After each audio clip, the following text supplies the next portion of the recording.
Uma lúcida análise sobre os acontecimentos políticos com Henrique Prior.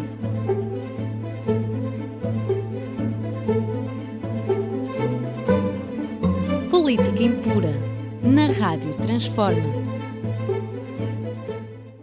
Falaremos neste Política Impura de Portugal, do conflito entre Israel e o Hamas e um pouco do Brasil. Sejam bem-vindos a mais um Política Impura na Rádio Transforma e na revista Em Comunidade. Peço-lhes para partilharem o programa, colocarem gosto, ouvirem até ao fim e, sobretudo, subscreverem o canal da Rádio Transforma, o que é muito importante para este projeto de liberdade, igualdade e fraternidade sem fins lucrativos. Começamos então por falar de Portugal e do tema da semana, que é a privatização da EFASEC, que o Governo se põe a levar a cabo. Isto é algo de extremamente grave na vida económica portuguesa e muito falho de transparência. A EFASEC, que foi criada em 1948, é hoje uma empresa líder mundial a nível da energia e da mobilidade. É uma empresa presente em pelo menos 60 países, que ainda recentemente venceu um concurso na Suécia para modernização do sistema de passagens de nível na Suécia. Tem filiais no Brasil, na Argentina, no Chile, nos Estados Unidos, em vários países da Europa e na própria África, particularmente em Angola e Moçambique. É um valor enorme para a economia portuguesa, tem cerca de 2.000 funcionários, a maior parte deles engenheiros, o que é absolutamente único na economia portuguesa. Ora, o Governo, depois de ter metido 200 milhões de euros na EFASEC para a salvar, e para a salvar da gestão privada que veio com a Têxtil Manuel Gonçalves, que entrou em 1999 para a EFASEC, e depois do Grupo Melo, que entrou em 2000 para a EFASEC. Posteriormente, em 2015, ambos transferiram as suas ações para Isabel dos Santos, que passou a ser acionista maioritária da EFASEC. E aquilo que, neste período, a iniciativa privada fez, quer com o Grupo Melo e a Têxtil Manuel Gonçalves, quer, sobretudo depois, com Isabel dos Santos, foi levar a EFASEC a um estado de insolvência, com um passivo de cerca de 590 milhões de euros neste momento. O governo português propõe-se privatizar a EFASEC por 15 milhões de euros, investindo na EFASEC 160 milhões de euros e com contrapartida com o recurso à banca portuguesa, o grupo alemão para o qual irá ser privatizada a EFASEC por 15 milhões de euros, fazer um investimento na empresa de uns 35 milhões de euros. É um autêntico crime contra a economia nacional. A EFASEC, para além de estar presente em todo o mundo, neste momento pode desempenhar um papel importantíssimo em Portugal e na Europa, como aliás se viu ao ganhar o concurso na Suécia. E pelo facto de estar presente em imensos países europeus, nomeadamente na República Checa, por exemplo. Ora, o saber da EFASEC pode ser extremamente útil para inúmeras empresas em Portugal. Estamos a pensar na Auto Europa, na questão da mobilidade elétrica e da eletrificação dos transportes que a Auto Europa se propõe levar a cabo também. Estamos a pensar em inúmeras outras empresas portuguesas para as quais a EFASEC tem imensas soluções de modernização que podem transformar completamente o panorama da própria indústria portuguesa. E aquilo que o Governo pretende fazer é dar de mão beijada à EFASEC aos estrangeiros e não ter sequer a garantia de que no futuro a EFASEC irá continuar como uma empresa líder a nível mundial, ou antes os estrangeiros irão aproveitar o saber fazer da EFASEC e de posse desse saber fazer irão levar à falência a EFASEC. Provavelmente até entregando-a posteriormente de mão beijada ao Governo, que é o que já sucedeu em algumas empresas pelo mundo fora. Nomeadamente, por exemplo, na Embraer no Brasil. É importante que este lamentável passo do Governo português, que vem na sequência de outras privatizações, nomeadamente do Banco Espírito Santo, transformado em novo banco, que foi ruinoso para o Estado e que é um bom negócio para os acionistas do novo banco, e também, por exemplo, para o caso do BPN, que nos leva a fundadas suspeitas sobre a transparência dessa operação, já que o ministro Teixeira dos Santos, que liderou a privatização do BPN, depois acaba por estar à frente do sucessor do banco, do BPN, em Portugal. Esperamos que a opinião pública se mova contra este negócio ruinoso que o Governo pretende fazer para o país. Passamos então a falar do conflito entre Israel e o Hamas. Mas começamos antes por falar da indicação e da escolha do líder republicano para o Congresso americano. Foi escolhido agora um trumpista, um indivíduo que em 2019 diz que a democracia não nos serve, um indivíduo chamado Mike Johnson, e esse indivíduo é muito semelhante ao Hamas e é muito semelhante à direita israelita que se encontra no poder com Netanyahu, Ben-Gvir e outros semelhantes. Isto é, esse senhor Mike Johnson começa todas as suas reuniões com uma oração a Deus e invocando Deus, que Deus está acima de tudo.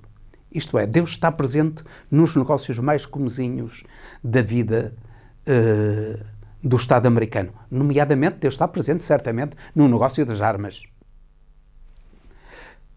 Não é outra coisa que dizem o Hamas e o Hezbollah.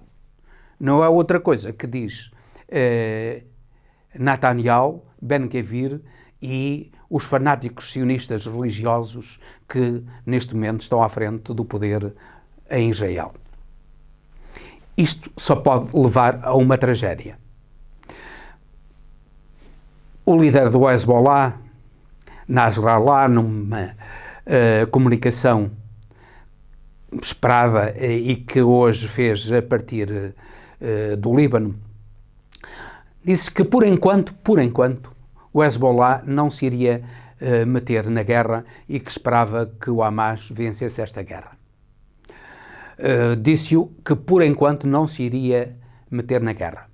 No entanto, aquilo que está a suceder é que vasos de guerra chineses estão a dirigir-se para o Mediterrâneo Oriental para se aproximarem dos vasos de guerra americanos que se encontram neste momento já no Mediterrâneo Oriental para apoio a Israel. Claro que esses vasos de guerra americanos que se encontram no Mediterrâneo Oriental estão lá porque os próprios Estados Unidos não têm confiança numa vitória de Israel nesta guerra. E com toda a certeza que se o Hezbollah entrar nesta guerra, Israel será pela primeira vez derrotado. Repare-se que as guerras anteriores em que tem intervindo Israel demoraram 30 dias no máximo. No caso do Hezbollah, 33 dias. Agora, o próprio governo de Netanyahu diz que não sabe quando é que esta guerra irá terminar. Já vamos para um mês. E serão 2 meses, serão 3 meses, não sabemos. Mas aquilo que esperamos é que esta guerra acabe depressa. Porque uma intervenção do Hezbollah levará a cabo a derrota inevitável de Israel. O Hezbollah tem 100 mil combatentes altamente treinados na guerra do Líbano e, embora o exército de Israel esteja altamente treinado e equipado, a verdade é que Israel está isolado a nível mundial. Vários países têm retirado os seus embaixadores de Israel e têm mandado retirar os embaixadores de Israel nesses países. Os próprios países árabes estão a apelar a um boicote, nomeadamente de fornecimento de petróleo a Israel. Portanto, Israel neste momento está cada vez mais isolado. Os crimes que Israel está a cometer em Gaza levam a opinião pública internacional a mobilizar-se contra este governo genocida de Netanyahu. E só temos a estranhar é que o Tribunal Penal Internacional, que foi tão lesto no caso da Ucrânia, a condenar Putin, não faça nada agora com Netanyahu e com o seu governo.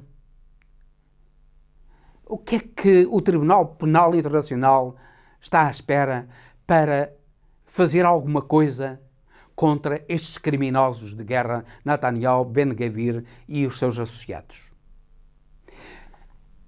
Estando silencioso, o Tribunal Penal Internacional só demonstra que, afinal de contas, é um organismo ao serviço dos Estados Unidos e dos seus aliados, para servir os Estados Unidos e os seus aliados naquilo que lhes interessa. Porque naquilo que não interessa aos Estados Unidos e seus aliados, aí o Tribunal Penal Internacional está mudo e quieto.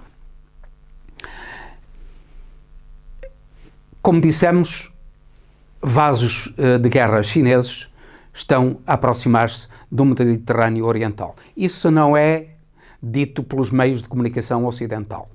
Como não é dito pelos meios de comunicação ocidental que a China já disse que se Israel e os Estados Unidos atacarem o Irão, vai ficar ao lado do Irão. Isto é, a China já avisou que, nesse caso, entrará em guerra. E certamente que, entrando a China em guerra, entrará a Rússia. E, com toda a certeza, que isso não é bom não só para Israel, implicará algo de terrível para a Palestina, mas implicará também algo de terrível para o mundo. Esperamos que isso não venha a acontecer. O líder do Hezbollah manifestou hoje uma prudência muito grande. Confesso que estava à espera que ele declarasse já abertamente guerra a Israel. Não o fez, certamente porque percebe que uma declaração imediata de guerra a Israel poderá levar a um conflito de proporções inimagináveis, a um conflito nuclear que será extremamente perigoso para o futuro de todo o planeta. Finalmente, 2 palavras para o Brasil. E 2 palavras para o Brasil porque o governo de Lula mobilizou, através de um decreto, as Forças Armadas brasileiras para, controlando os portos e aeroportos, combaterem o crime organizado no Brasil. Muitos, lembrando que as Forças Armadas brasileiras têm um passado terrível de repressão do povo brasileiro, manifestaram-se contra essa medida de Lula. É claro que a direita brasileira, se Lula não tomasse essa medida, dizia que Lula não quer combater o crime organizado, sobretudo depois dos terríveis acontecimentos de São Paulo e do Rio de Janeiro, ainda recentemente, com assassino de polícias, com assassinato, com o incêndio de autocarros, e que Lula não estava interessado em combater o crime organizado. Ora, a verdade é que nem todas as Forças Armadas brasileiras são de cariz fascista ou proto-fascista. Há gente democrata, respeitadora da lei, respeitadora dos direitos humanos nas Forças Armadas. E o Brasil não pode continuar com esta onda de criminalidade ou com ondas sucessivas de criminalidade que vem sofrendo e que fazem do país um país em que o mundo desconfia.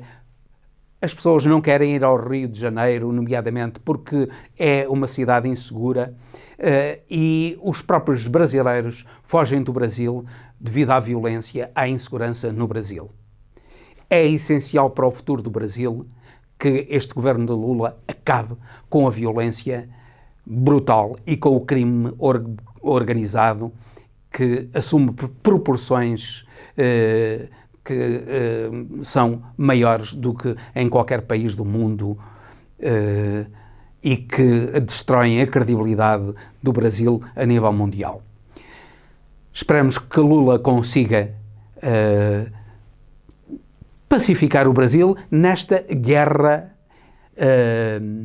interna que tem contra o crime organizado e que com isso faça do Brasil um país respeitado, um país onde as pessoas se sintam minimamente seguras e, portanto, possam visitar esse país maravilhoso. E com isto termino, despedindo-me com amizade até ao próximo Política Impura, pedindo-lhes que partilhem, subscrevam o canal da Rádio Transforma, o que é muito importante para este projeto de liberdade, igualdade e fraternidade sem fins lucrativos.